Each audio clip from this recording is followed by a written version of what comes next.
14 ilin möcüzəsidir və biz bilmirik. Qızdı, oğlandı, çox böyük bir sürprizdir.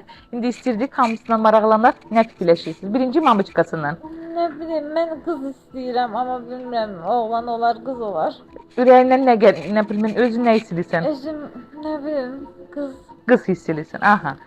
Siz nə hiss edirsiniz? Bence mama güzeldi oğlan olacak. Aha. Məncə də mənim dilim qız deyir, ürəyim oğlan. Oğlan olacaq inşallah.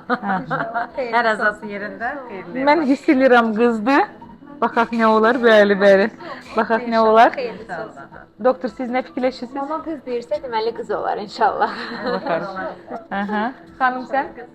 Qız. Aha. Onda başlayırıq. İşte. Arap baxdı, qəşəngdir.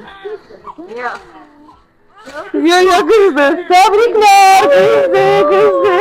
Kızımız oldu. 14 ilin hasretine son. Kızdı. Kızdı.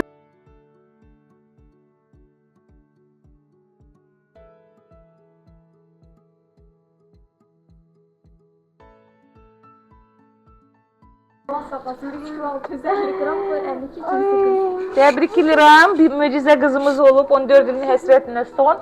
Hoş hoş hoş hoş ne senin kızdı bu. Hamısına kısmet olsun böyle körpeler. Tebrik ederim. Ve kız nevemiz olup 14 ilden sonra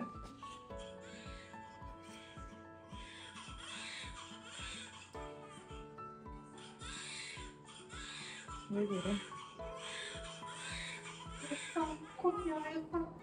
Kafasına diyorsun o sürgünler okşamda. Arap paraydı. Böyle 3 kilo 655. Hadi böyle şipşirin kızdı.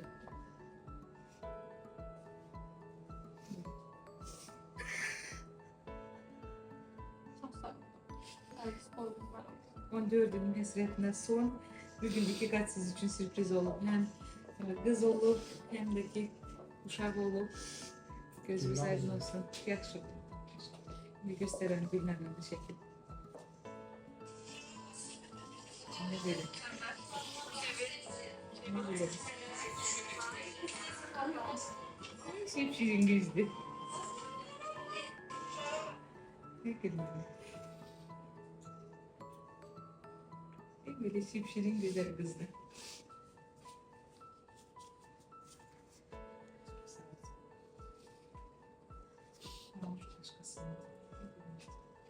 İnandır.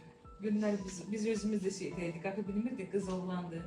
Özümüzde çok böyle sürpriz oldu. Hem heyecanlanırdık hem sevinirdik. Böyle.